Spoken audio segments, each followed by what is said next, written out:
Reformed Church. You know, if you think about the things that you hear, that we share, every service, things that you might get in your email, the stuff that's on our website, you know, when you see why things are shared, you really realize something, that it is really just out of love, right, for people. It's an interesting thing. There's been... there have been opportunities in the past, you know, as the Lord began to change our hearts and our minds. You know, there's a temptation to, you know, to stay with the flow and to do things. But, you know, what I've been understanding more and more and more is that the desire to minister the truth to people is not because you want to be controversial or because, you know, whatever it is that people might think. But it's just, the thing is, if you love people, you want nothing else other than just to give someone the truth, right? I'm gonna read something to you, but it's just, you know, we have tried to teach people, and by we I mean the church, out of a good motivation, but, you know, we wanted to teach people, this is how you receive the Spirit, right? Or this is how, you know, we have to love one another, or you try to bring unity among churches, or you try to bring unity in communities, or you try to see if there's a way to eliminate hate in the world, right? There's so much talk today that's such a very, very prevalent thing about hatred in the world. But I mean, obviously, you know, hatred has been around a very, very long time, right? Hatred is not a new thing. Hatred is not a popular thing now. Hatred has been, it's as alive as it has ever been, right? But there's an interesting thing that whenever we put the emphasis on people to, you know, you have to pursue or desire, you know, like go after, you know, speaking in tongues, or go after the gifts of the Spirit, or go after loving people, or make this, you know, and you hear that a lot of times, like the focus of our ministry is this, or the poor, or you know, or I don't know. There's so many different directions that people can try to focus you in. But I will tell you this, that you could think that, you know, if you grew in just a desire, you know, like your mind is just on gifts of healing and you just want to be able to move in that, or your desire is just to be able to be, you know, the best teacher that there is, or to be able to prophesy, you know, you'll realize that without really love for people, you haven't gotten anywhere, and you'll never really be able to move forward. You know, in just a quick verse for you. There have been men that have prophesied, right? That God has actually prophesied through them, and actually has not profited them at all. And you know why? Because when you prophesy, right? When the Lord prophesies through you, but you don't have love for people, right? Then it's nothing. It doesn't do anything, right? In 1 Samuel 19, I'll just read it to you really fast. 1 Samuel chapter 19.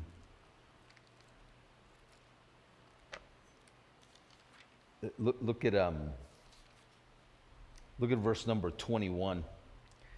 It says, and when Saul, this is King Saul, and when Saul was told, he sent other messengers, this is New King James, and they prophesied likewise. Then Saul sent messengers again the third time. He kept sending messengers, and I think this was to go after David, and every time they came to where he was, they would just begin to prophesy. And he sent messengers a third time, and they prophesied also. In verse 22, then he also saw, he went to Ramah, and he came to the great well that is at Seku, I think that is. So he asked and said, where are Samuel and David? And someone said, indeed, they are at Naioth and Ramah. So he went there to Naioth, maybe, in Ramah. Then the Spirit of God was upon him also, upon Saul, and he went on and prophesied until he came to Naioth and Ramah. And he also stripped off his clothes and prophesied before Samuel, and in like manner, and lay down naked all day and all night. Therefore they say, is Saul also among the prophets, right? But yet Saul was a man, right?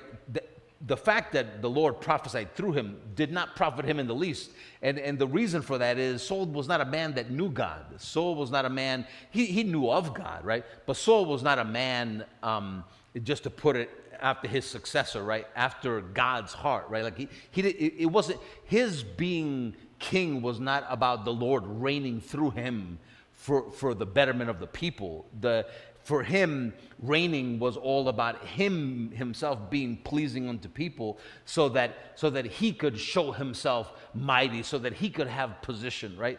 So, but the reason why I read that to you is because there really truly is only a single solitary way to even grow in love with people, right? Like you can't even make it your thing to try to rally a bunch of people in a church or the church around the world to try to bring unity among the church, or to try to teach people to love others, right? You can't do that. It's not profitable.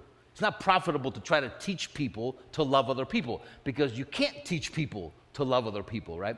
The only thing that we can do is teach people about the love of God for you, because it is not. I mean, even to try to teach people to love God, right? You can't teach people to love God. You have to teach people to see the love of God for them, right? You can't teach people to love God, because love is not about us loving him, but it is about him loving us, right? So there's just so many different ways. I mean, we dangle all of these little things sometimes in front of people, because you want them to be able to be healed, and you want them to be able to move in the gifts of the Spirit, and you want them to do X, Y, or Z, right? But the thing is, we don't really recognize that giving people pursuit over all of these miscellaneous things gets them absolutely nowhere, right? Gets them nowhere. Let me show you something in 1 Corinthians. Let's go to 1 Corinthians 13 real quick. 1 Corinthians 13, and look real quick at verse number 1. And obviously, these things, I really believe, and I'll just make it, I believe this is right in how I'm teaching you this. So I believe this is more than just an opinion. But I don't think that what he's talking about here in verse number 13, between verse 1 and 4, is actually something that you can do. Right? I think it's just something he's just saying, that if you did have these things, you would be nothing. I'll show you in a second what I mean by that. But verse number 1 says, though I speak with the tongues of men and of angels, right? In other words, to speak in other languages, but I have not love, I have become sounding brass or a clanging cymbal. And though I have the gift of prophesy and understand all mysteries and all knowledge, and though I have all faith, so that I could remove mountains, but I have not love, I am nothing. Now, the reason why I say that is because I don't really think you would have all faith, all knowledge of God, and not have love, right? I think what he's saying is, what he's talking about, and he relates to that a bit more, I think explains it even better in chapter 14, is the pursuit, right? That if you teach people to pursue things, but you don't teach people really to pursue the knowledge of Christ, right? In other words, the gospel about the love of God for them, you're making them amount to nothing. Even if they did prophesy, it would amount to nothing, right? Even if the Lord used them one day like he did through Saul, and spoke through Saul, right, and prophesied things coming out of him, it would profit nothing, because Saul was not after God, right? Saul was after himself. Saul was after making a name for himself, of which he was removed anyway, right? He lost what he was searching for. He lost what he was searching for anyway. But it says... It says, but I have not love. It says, I'm nothing. Verse number 3 says, and though I bestow all my goods to feed the poor, and though I give my body to be burned, but have not love, it profits me nothing, right? So what the Lord is really saying there is that there is a way for us to grow in in the gifts of the Spirit. In other words, the desire, the things that you see, for instance, that the Lord did, or the things that you see the apostles do, or the things that you see men and women do, right? When you pray for the sick and you see them recover, when you see things occurring like that, right? The people that are doing it, really, that God is working in and through them, that is profiting them and profiting other people, is really because all that is triggering all of that to happen is just love for people, which is coming from their knowledge of the love of God for them, right? Their knowledge of the love of God for them. In everything that the Lord did in Isaiah 61, it kind of summarizes a little bit of the coming of the Lord, right? But in Isaiah 61, in verse number 1, he just says that the Spirit of the Lord God is upon him, because the Lord had anointed him, it said, to preach good tidings to the poor, sent him to heal the brokenhearted, to proclaim liberty to the captives, the opening of prison to those that are bound, to proclaim the acceptable year of the Lord, the day of vengeance of our God. So all of these things, he says, to comfort all those who mourn, to console those who mourn in Zion, to give them beauty for ashes, the oil of joy for mourning, the garment of praise for the spirit of heaviness, that they may be called trees of righteousness, the planting of the Lord, that he may be glorified. But all of these things that that Jesus came to do, and I know it may be something like, to us, it's just very refreshed in my mind, but to some people, like John 3:16, that God so loved the world that he gave his only begotten Son. But the thing is, when you understand that everything that Christ did, in other words, the gospel that we preach, right, of the good things, the good tidings, right, that Jesus came to bring, he did it because of the love of God for people, right? In other words, that God so loved the world. God, the Lord loves people and has no hatred towards people, loves people, right? But the thing is, so when you see that everything that he does, every act of kindness, every healing, every bit of the ministry of the Spirit, everything that he accomplished for us on the cross, all of that he did because of his love for people, right? And as we teach people and continue to teach people and will continue to teach people, right, to major on the love of God for them, it's an important thing. Again, it may go a little plain to you, it may sound a little plain to you, but when you understand the love of God for you and you continue to grow in that love, you will love your brother. You will love your neighbor. In other words, that is just, it's just the command, right? Love the Lord your God with all your heart, soul, and strength, and love your neighbor as yourself. And that second command comes from your love, right? You understanding the love of God for you. That is the place where you want to stay. You don't want to get caught in a trap of trying to love your neighbor. It's not going to work. It is not going to work. You can try to love people. You can listen to the world. Act of kindness. If somebody does an act of kindness to you, right, then I even forget how it goes. It's so stupid, right? Like follow it up and do an act of kindness to somebody else. But that is the way the world works, right? The world can always love those that love them. So if you do an act of kindness to me, I'm actually doing an act of kindness to you, but not because I love you, but just because I feel that I'm in debt because somebody was kind to me. Therefore, I'm going to pass that indebtedness and I'm going to alleviate myself of the debt of me having to do something back to you since you did something for me, and I'm going to pass it on this way. But it's still just the same old thing, loving those that love you.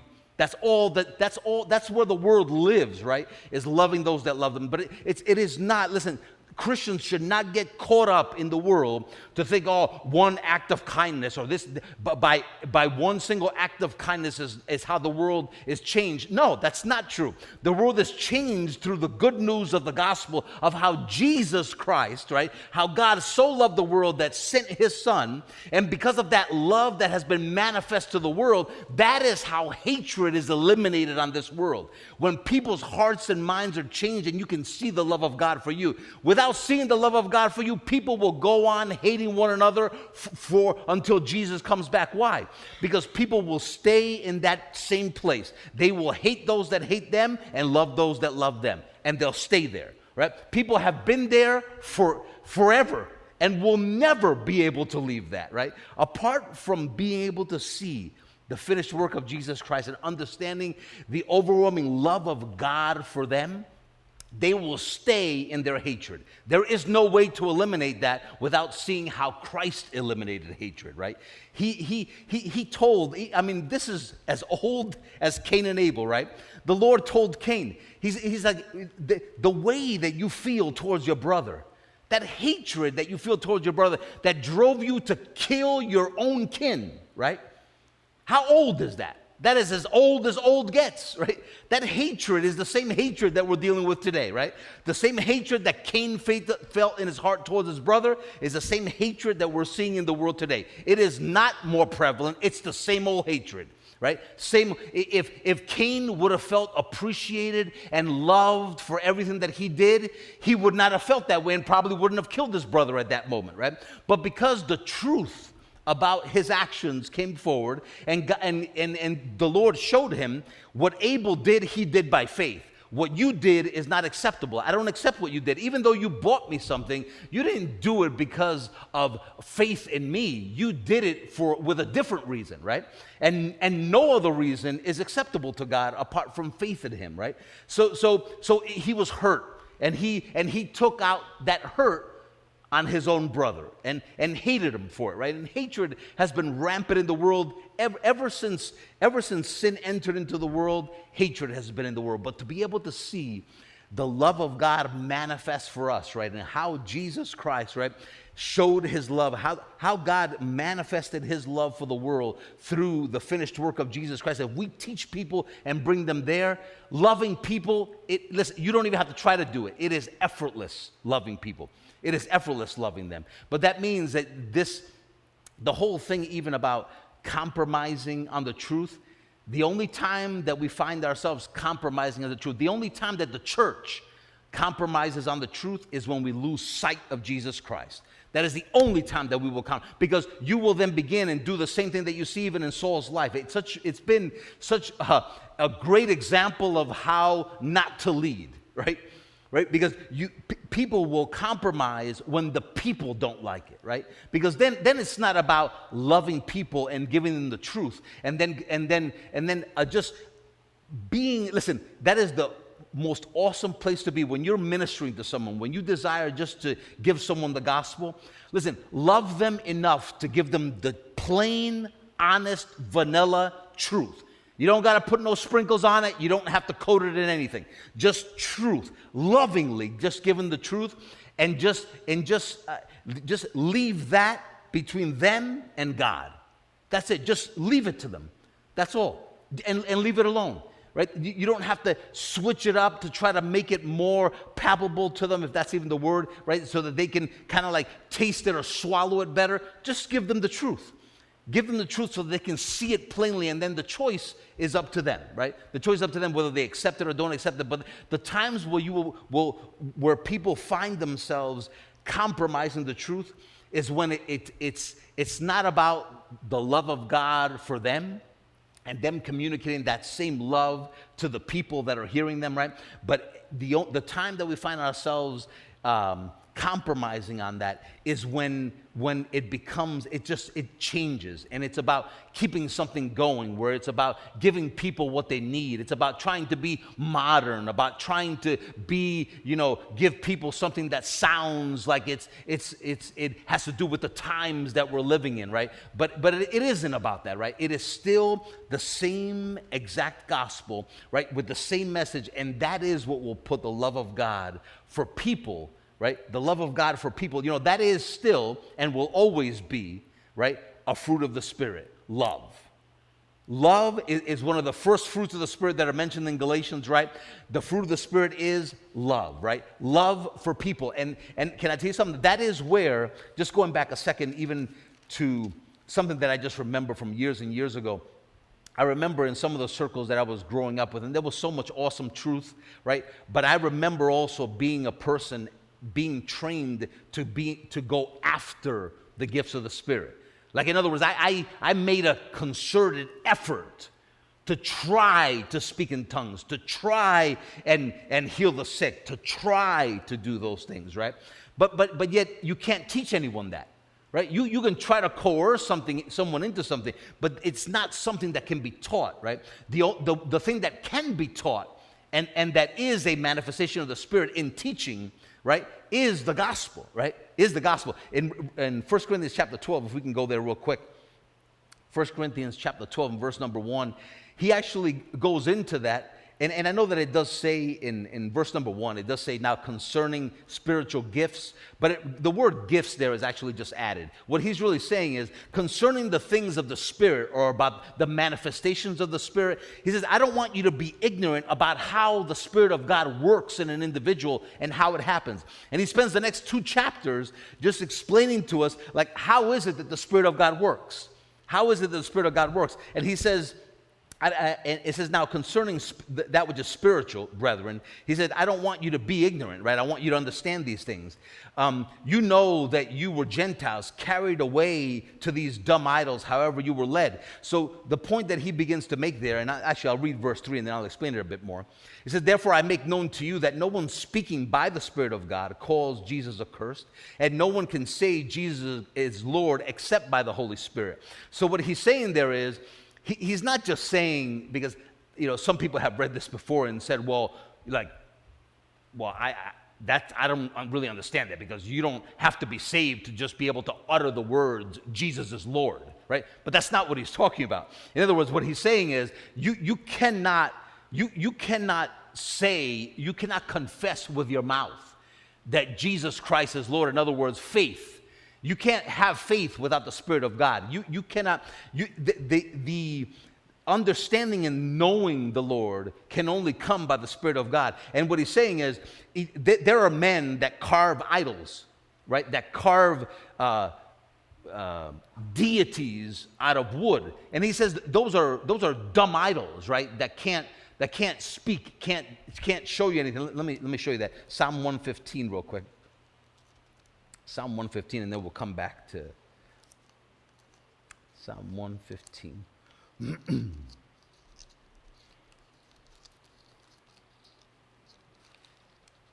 I'll tell you the verse in a second.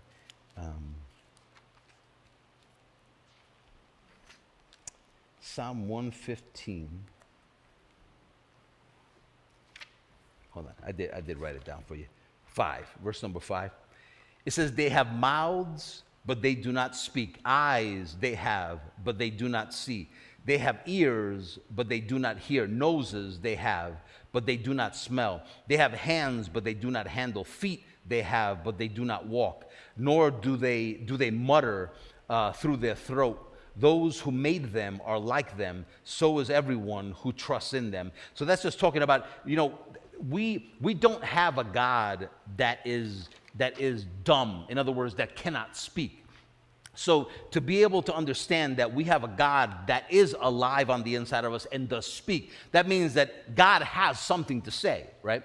Now, what he's saying about not wanting us to be ignorant of the things of the Spirit of God, he says there is a thing that happens, right, where God wants to communicate to the church and also to communicate to people that do not know the Lord, and he does it through the Spirit, his Spirit in them, right? So he's just saying, it is not like, the world is used to silence from their deities, right? And here's why.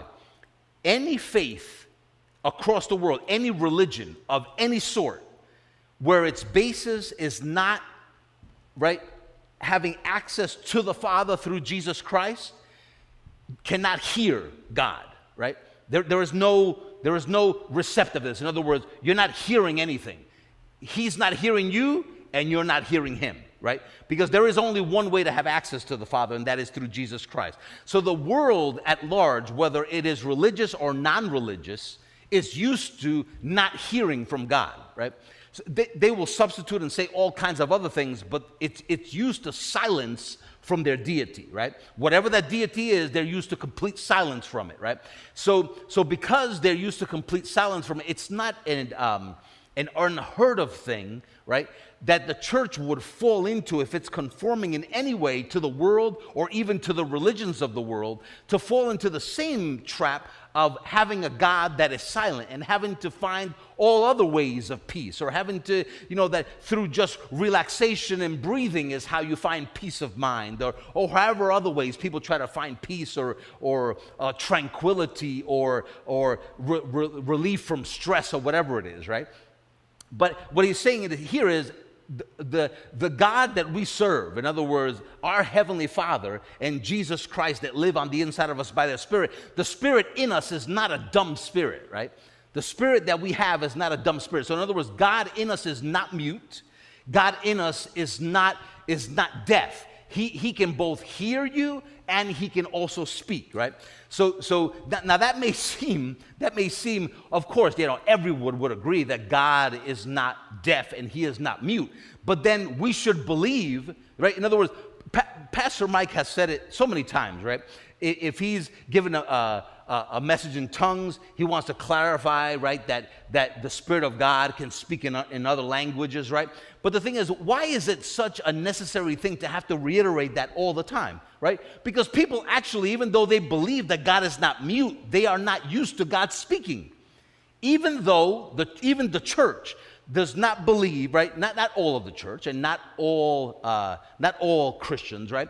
But there are a large majority of people that do believe that God is not mute and that God is not deaf, but are not used to hearing the speaking of God. In other words, they're not used to hearing the voice of God, right?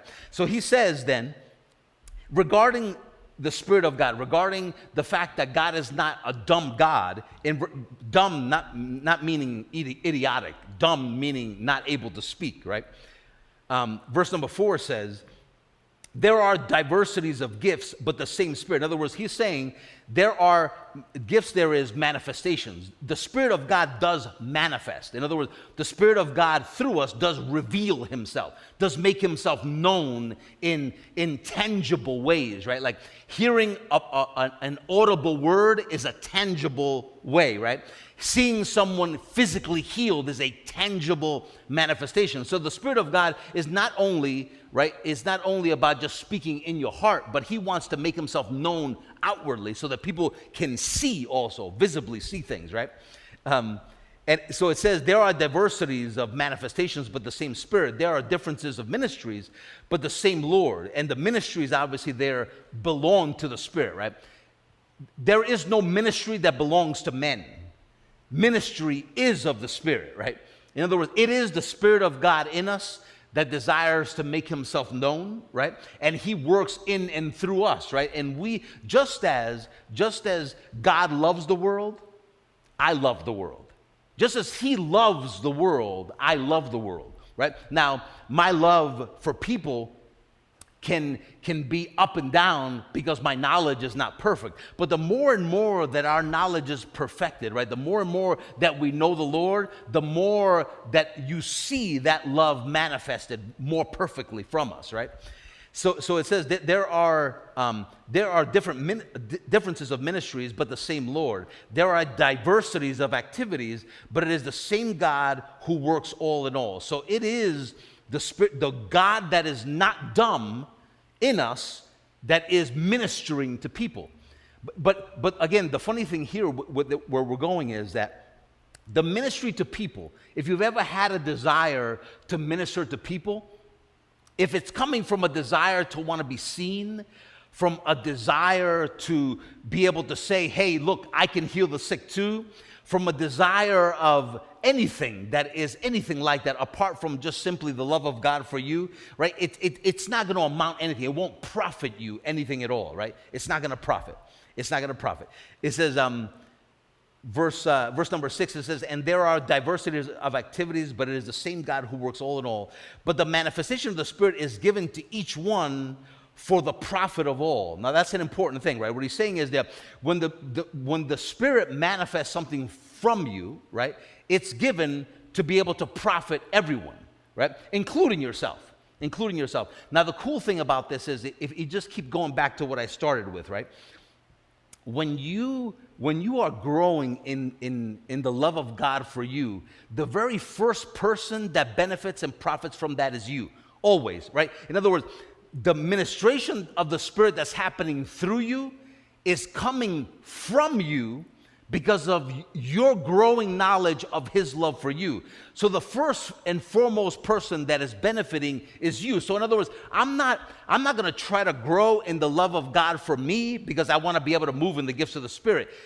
What he's saying is you can put that pursuit, this side pursuit, just put it away, right? Just you continue to grow, make your pursuit the love of God for you, to know the Lord more, right? That's all that our pursuit needs to be, is just loving Him because of the knowledge and the understanding of the love of God that we have, right? As you do that, the rest of this will happen effortlessly. This is going to happen. And that's why he's saying it is the Spirit that's working it out. It's not you having to make it happen. It's not you, I'm just trying to look for an opportunity, and I'm just trying to do this, and I'm just trying to do that, right? It's not the way it works. Regarding the things of the ministration of the Spirit of God, He doesn't want us to be ignorant. He doesn't want us to be unknowing, but He wants us to understand that it has only to do with us being able to see the love of God for us, and He will do the ministering, right? The Lord will do the ministry. He'll find the opportunity. He'll fill your mouth with words. He will prophesy through you. He will teach through you. He will do all of these things through you. Stay with me here. It says in verse number 7 again, but the manifestation of the Spirit is given to each one. So not to some, but the manifestation of the Spirit is given to each person for the profit of all, right? I mean, that is how the body of Christ profits, right?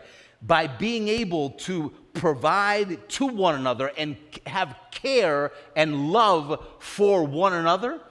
And all that we're doing is just keeping our eyes on Jesus, right? As you keep your heart on the Lord, He's working these things out for Him to profit His own church and to be able to profit the world also, right? And all along what you're doing is just keeping your heart on Jesus, right? Keeping your heart on the Lord. He says in verse number 8, for to one is given the word of wisdom through the Spirit, right? To another the word of knowledge through the same Spirit. To another faith by the same Spirit. To another gifts of healings by the same Spirit, right? All of it is just by the Spirit of God. To another the working of miracles. To another prophecy. To another discerning of spirit. To another different kinds of tongues. To another the interpretation of tongues. But one and the same Spirit works all of these things, distributing to each one as He wills. There is no part of the body of Christ, right, that is unnecessary, right? But every part of the body is necessary, as each part of the body just keeps its eyes just on the Lord. Any work that the Lord is doing in and through us as individuals, right, is for the profit, first and foremost, of yourself. You're always the first one to profit. Listen, when the Lord teaches you something and then it comes out of your mouth and you teach someone else, you have already profited by the time it's coming out of your mouth, right? Your heart's already profited. You have been comforted. When you comfort someone else, right, with a word of knowledge, with a word of God, you're comforted first, right?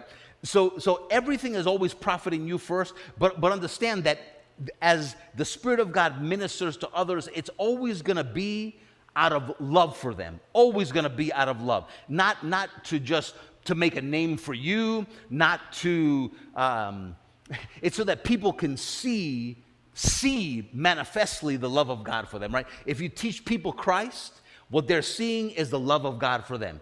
You're teaching them over and over again that God so loved the world that He gave His Son. God so loved the world that He gave His Son. Go over to, if you will, 1 Corinthians 12, look at, just for the sake of time, look at verse number 29. Are all apostles, are all prophets, are all teachers, are all workers of miracles? Do all have gifts of healings? Do all speak in tongues? Do all interpret? But earnestly desire the best gifts, and yet I show you a more excellent way. So here's what he says, and it's said several times, what he says in here, verse number 31, to desire, right? But here's the beautiful thing. Sometimes when you just read that, you're like, okay, but he just said, should I pursue after desiring for things, because you just said 5 minutes ago, right, that's not where our pursuit should be, right? But we're going to put this together also with chapter 14, which this is just one big long explanation about the way the things of the Spirit work. But you'll see that desire comes from where? Right? Like where does desire come from? And the Lord says himself, he says that those who diligently seek the Lord, to him, that person that diligently seeks, that delights himself actually, him that delights himself in the Lord will give him the desires of his heart, right? So we know where desires come from. The desires come from God putting those desires in you. So how does God put desires in you? In other words, how does your desires begin to line up with the desires of God? Again, going back to the same exact thing that we first started, as you just center your heart on just the one thing that God has given you to do, which will always be the same one thing that we have preached from the beginning, right? Just faith in God, just coming to know him, right? Ephesians chapter 1 all over again, right? That the Lord would continue, right, to give us a spirit of wisdom and revelation in the knowledge of him. That's all that it's about. Having the spirit of wisdom and revelation in the knowledge of God. And from that knowledge of God comes the knowledge of the inheritance that you have in you, the expectation that we can have as believers from the calling of God, right? All of that comes as a result of just the revelation of the knowledge of God, right? Ephesians chapter 1. But here he says, but earnestly desire the best gifts. Now what he's saying there is, he wants us to desire, watch, the things that you will know, like, yeah, this is from God, is when you're seeking that which profits people the most. There are lots of people that just want to speak in tongues, but you don't hear a lot of them talking about speaking in an unknown tongue and interpreting, right? But here's the thing. If you don't have a desire to speak in tongues out loud and to interpret, right, I would question whether you're doing it for love, right, for people that is coming through God, through you to them, right? In other words, why? Because tongues without the interpretation does not profit people, right? It is of no profit, because to you just hearing a message spoken in tongues without anyone interpreting, does no profit to you, because you don't understand what's being said. So that's why the Lord says that the greatest of the gifts is prophecy. Why? Because prophecy prophesies. In other words, it speaks to the hearing of people. It speaks in terms and ways that are easy for people to understand. Out of what? Love. Because of what? The Lord loved us so much that he manifested plainly his love for the world through Jesus Christ and him crucified. In other words, the world that looks at Christ and him crucified can't deny the love of God for the world. It can deny it, right? But it's seeing it plainly manifested in front of them, right? Plainly. In other words, God was not kind of a little shady, right, and hidden in meanings. No, he crucified his own son for the sins of the world. That's plain. That's put out there for the world to see. Christ crucified for the sins of the world, right? That is the way. That's why you'll see that to his children, the Lord never speaks, right? He doesn't speak to you in hidden meanings, right? But he speaks to you plainly. To those that won't hear, right, the Lord speaks to them in parables, right? But to you that hear, right, even if he speaks to you a parable and you say, I don't know what that means, he explains it to you, right? Plainly. Why? Because you are his, right? And he is yours. So he speaks to us plainly, not hiding anything from us. Thank God again, right? We're making the point. God is not a dumb God. We have a spirit in us that speaks. We should not count it an odd thing to hear from the spirit that's in you, right? To hear up here from the spirit that's already on the inside of you, right? That should not be an uncommon thing for us, right? That should be something that we're used to, that we believe and that we know, because we know how much he loved us and we know that he came to live and abide on the inside of us, and he is not a dumb idol, right? Thank God that he is not a dumb idol.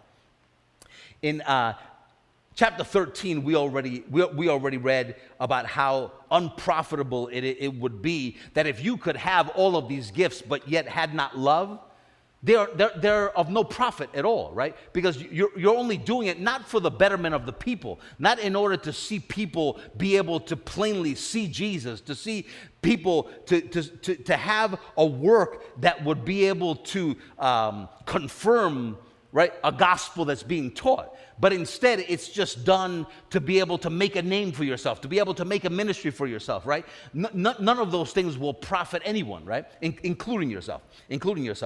But in verse number 4 of chapter 13, and even though this is largely used for weddings, right? The point that he's making here is what love does not do. And the reason why, because again, he's talking about the manifestation of the Spirit. The Spirit of God works through God's love for you and your love for others, right? That's how the Spirit of God works.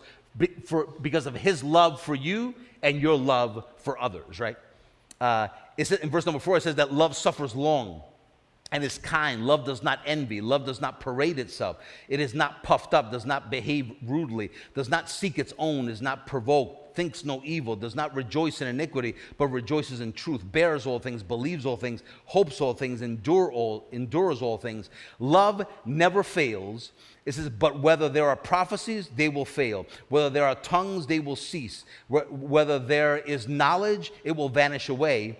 For we know in part and we prophesy in part. But when that which is perfect has come, then that which is in part will be done away. When I was a child, I spoke as a child, I understood as a child, I thought as a child. But when I became a man, I put away childish things. For now we see in a mirror dimly, but then face to face. Now I know in part, but then I shall know just as I also am known. And now abide faith, hope, and love, these three. But the greatest of these is love. Now, he says that so that we understand right at the beginning of chapter 14, verse number 1, he tells you pursue love, right? He says the greatest of these is love because that it'll never end. Why? You will forever know the love of God for you, and you will forever love God and love your brethren and love the world always. You will always love others and you will always love God, right? That will never ever change, right? There will come a day where faith will no longer be necessary because everything will be completely revealed, right? Everything will be completely seen. There'll be a day where you will know just as you are known, you'll know completely also. But love, though, he says in verse 14, verse number 1, he says, pursue love. And out of that pursuit for love comes your desire for that which is spiritual. In other words, he says, pursue love and desire spiritual gifts. So the desires from God for things that are helpful to people. In other words, I always go back to the same example. If you were to see a person hurting and lame in their body, it is the love of God working in and through you, right? Through the knowledge of your love of God for you through Jesus Christ, and you want to give that love to someone else, right? In other words, you want to love them. So loving people does not hide truth. Loving people does not conceal truths in order to be more accepted, right? Love just gives truth because what else do you know would give the help that someone needs? Just the truth, right? But when you find yourself trying to massage the truth, what you're thinking about probably is yourself and not that person, right? Because all that you ever needed was just the plain vanilla truth of the love of God for you. All that we ever needed was just the gospel. Anytime that we change what we have received and give someone some other digested, diluted truth, is just because you want to do it because of love for people, but maybe you're afraid of what they're going to say. Maybe you're concerned with whether you'll be accepted or not. So all of those thoughts are just kind of the Saul types of thoughts. It's just thoughts that come from the sin that's in the world. It's thoughts that come from insecurities of not understanding the love of God for you, and you need love and acceptance from other people. So you're not willing, you're not free, I should say. You're not free just to love people. You're not free because, why? Because you're going to be concerned about their acceptance for you, their acceptance of your words, their compliments or lack of compliment to the things that you're saying, but when you are just satisfied and totally content with the love of God for you, you're free to be able to just give others what has really profited you. And that is just the truth about the gospel, the truth about what Christ has done for us, right? And nothing more. So he tells us in verse number 1 really what our pursuit should be. It's just to pursue love, but not love for others, right? Not love for others. Look at 1 John real quick and I'll explain that. 1 John, and we're going to be wrapping up. 1 John chapter 4. 1 John chapter 4, and look at verse number 7. It says, "Beloved, let us love one another, for love is of God. And everyone who loves is born of God and knows God." So therefore, you cannot love someone that does not love you. In other words, you can't do the non-carnal type of love, which is to love someone that's not loving you, right? Without you knowing God. In other words, in order for us to have the fruit of the Spirit, in other words, for him to manifest God's love to another person, that only comes from knowing God. I'll read that verse to you again. Verse number 7, "Beloved, let us love one another, for love is of God." Love is of God, right? Love is not just of people, love is of God. The love that never fails, the love that loves all the world, regardless of whether they're accepted or not, regardless of what you receive back. Love is of God. And everyone who has that love of God is born of God and knows God. If you didn't know God, right? In other words, that's why it is the love that he's asking us to pursue is the love of God, right? The spirit of wisdom and revelation in the knowledge of the love of God for you. God loved the world so much that he gave his only begotten son. The love of God for you, right? The love of God for you. He says in verse number 8, "He who does not love does not know God." So in other words, if you don't have God's love, in other words, if you can't love your enemy, which no one can, right? Not loving your enemy, not loving those that don't love you, right? It's because that person does not know God. If you knew God, you'd be able to the extent that you know the Lord, you would be able to love others, right? You would be able to love others. Verse 8, he who does not love God does not know God, for God is love. In this the love of God was manifest or revealed or shown toward us, that God has sent his only begotten Son into the world that we might live through him. You see how he brings your heart, he's talking about the love of God, what really the love of God is, and brings your heart just to the gospel. That's it.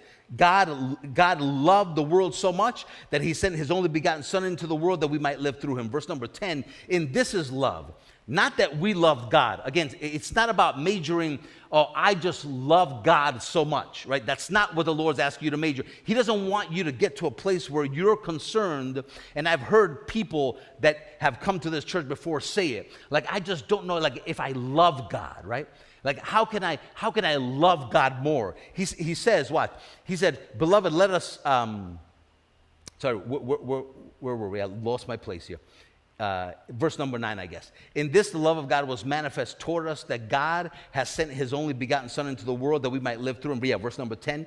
"In this is love, not that we love God, but that he loved us and sent his Son to be the propitiation for our sins. Beloved, if God so loved us, we also ought to love one another." You look at verse number 11 again. "Beloved, if God so loved us, we also ought to love one another." What he's saying is that's just a cause and an effect. As you know the love of God for you, you will love another, right? You can't. In other words, it's a losing proposition to try to teach people to love one another. But and I'm sure there are so many messages, right, that people preach that is just about loving your neighbor and considering one another. But it's a losing proposition to try to teach that to people, right? Because it can't happen, right? You cannot teach people to love one another. You cannot teach people to love one another. You teach people to see and understand the love of God for them, right? And that will come as a manifestation of the Spirit of God, right? You will love people effortlessly. You will love people effortlessly. Let's go back just for one more minute to chapter 14, 1 Corinthians 14. and we're going to wrap up there. 1 Corinthians chapter 14. So again in verse number 1, he says, pursue love and desire spiritual gifts or the manifestation of the Spirit, but especially, watch, especially that you may prophesy. Why? Because it is the most helpful of those things that the Lord does through you. When the Lord speaks in ways that's easy for people to understand, right, it's helpful to them. For he who speaks, verse number 2, in a tongue does not speak to men but to God, for no one understands him. However, in the Spirit he speaks mysteries. But he who prophesies speaks edification and exhortation and comfort to men. He who speaks in a tongue edifies himself, but he who prophesies edifies the church. I wish you all spoke with tongues, but even more that you prophesied. Now, why would Paul say that? He wishes that they would all speak in tongues. Why? Because he wants them, again, think of it this way. Paul is speaking from a position of love for people because he understands and is established in the love of God for him, right? So he's actually writing this letter. The Spirit of God is working through him. A manifestation of the Spirit is what we're reading, right? We're reading the Spirit of God inspiring Paul to write through him to the Corinthians, right? So that's what you're seeing. You're seeing the love of God working by the Spirit of God. And he's writing to them and he says, I wish that you all spoke in tongues. Why? Because speaking in tongues edifies yourself, right? Even if you don't know what you're saying, it edifies you, right? Even if you don't interpret, it still edifies you, right? Because it's the Spirit speaking it through you. So he wants that for them. So he says, I want that to happen. But, he says, with that same thought, he says, in verse 5, I wish that you all spoke with tongues, but even more that you prophesied. Why? Because that way it profits them, right? Individually, the person prophesying, and then it profits the hearer. So he knows that it's for the edification of the church, right? It always profits you first. So Paul is saying, first and foremost, right? What you're doing is you're coming to the knowledge of God for yourself, right? In other words, you're not trying to hear God for somebody else. That's not what you're trying to do, right? In other words, you don't prepare to minister to someone by just centering your mind on God with the thing in the back of your mind that I'm doing this because that way I'll be able to speak something, right? Instead, just love on the Lord and delight yourself in him. Just delight yourself in him, and you don't have to do anything else. Just the one thing, just delight yourself in him, right? Delight yourself in him, and you'll have the desire of God, right? You'll have the desire of God to minister to someone. You'll have the desire of God to speak, to prophesy, and he'll do it, right? Then you know what happens is, without all of that preparation and all of this stuff, and will I say the wrong thing, right? We do that because we get so wrapped up and afraid, right? Because we're preparing to do something. But when it's just about you delighting yourself in the Lord, he brings it up effortlessly and he'll just do it through you, right? He'll just do it through you. The Lord can prophesy through people that don't even love him, right? Like we saw Saul, let alone his own children, right? His own children. But he says, where were we?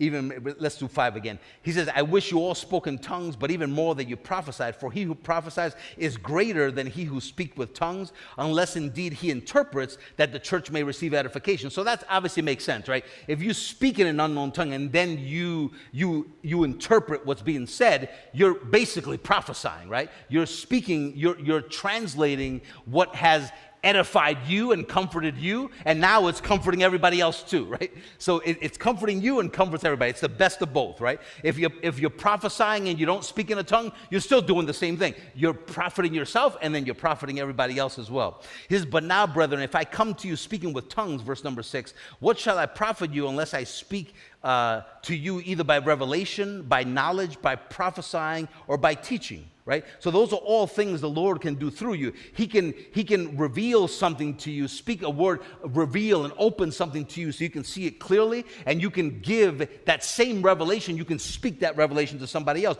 He can give you a word of knowledge, right? That opens up your eyes to be able to see something and gives a word of knowledge to someone else, that now they can see it as well, right?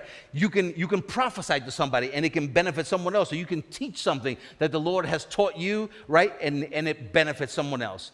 It says, even things without life, whether flute or harp, whether they make a sound, when they make a sound, unless they make a distinction in the sounds, how will it be known what is piped or played? For if the trumpet makes an uncertain sound, who will prepare for battle? Likewise you, unless you utter by the tongue words easy to understand, how will it be known what is spoken? So you know what? And if we jump down to verse number 12, it says, even so you, since you are zealous for spiritual gifts, let it be for the edification of the church that you seek to excel. So in other words, the desire that you would have on the inside of you for the Spirit to manifest through you, for the Lord to use you, right, comes from just a love for people, which you're not even able to produce in and of yourself. In other words, even the love for people is a manifestation of the Spirit in you, right? So you're not trying to love people, and you're not trying to minister the Spirit to them, right? You're just loving God, right? You're learning and growing in the love of God for you, and as you continue to grow in that love, what happens? The rest is going to come effortlessly. You know, there will be more and more. In other words, even what you saw today, and I know Pastor Mike's going to come up in a second because we have this little thing worked out. When he sits over back there somewhere, that means he will have something to share. But the reason why that's done is because it is the way that things should work within the church, that actually it's for those that are teachers, right, and have over time proven themselves, right, and the Lord can use them. Just for instance, let's just talk about this church, right? Any teacher that we have here can take and sit in a front row, and that's kind of like our signal to say, okay, you have something to share. But that should be a common thing. In other words, it shouldn't just be even just Pastor Mike and myself. It should be people that have proven themselves over time and have something to share and speak. Now, there is such a thing as the Lord being able to use people, right? But the reason why we have set certain guidelines, if you will, at the church, just so I can share that with you while we're talking about this, right? About the fact that we don't just let anyone share, because unfortunately, right, that is a very prevalent thing. We have had over the years, people share things that are not true. People share things that we don't agree with, right? So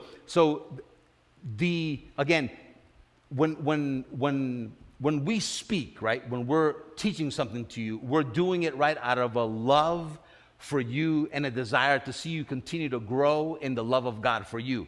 So because of the same love, right, why would we ever allow someone that we have not vetted and don't know what they know, you haven't even sat down to really prove someone to even understand what kind of home life they have, whether they're respected by their families, whether they even speak words of edification at home, or they just speak it in church because they want to be seen, right? So we don't just allow anyone to come and speak to you for the same reason, right, that we're teaching what we're teaching today, right? Things need to be done and spoken to you to edify you, to comfort you, to lead you in the right way towards the gospel, right, that we've been preaching, and not allow someone to come up and put a seed and plant a seed that we gave them permission to plant, right? So that's why we have certain rules. But the day is coming, though, that it will become more and more and more prevalent that you'll see other people sharing and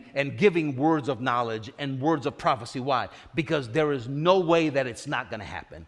As people continue to grow in the love of God for them, it will inevitably happen. They will want to be teachers. They will want to become part of what we call today the Reformed team. Why? Because when you love people, what else do you want to do apart from serving? The Lord wants to serve them through you. The Lord wants to speak to them through you. The Lord wants to do these things through you for them, right? And that love, it's like it's an itch that you got to scratch, right? So the Lord will you'll continue to feel those desires that are in line with His desires, and that's how people join a team. That's how people continue in the truth, right? Just because of the love of God for them. We hope you enjoyed this message from Reformed Church. If you have, please share this with someone else and help us get this uncommon truth out to the world. If you'd like to support this good news, you can do so at reformedchurch.com/give. Also on our website, you can take advantage of our free messages, articles, and even full discipleship courses. Start reforming your mind now at reformedchurch.com.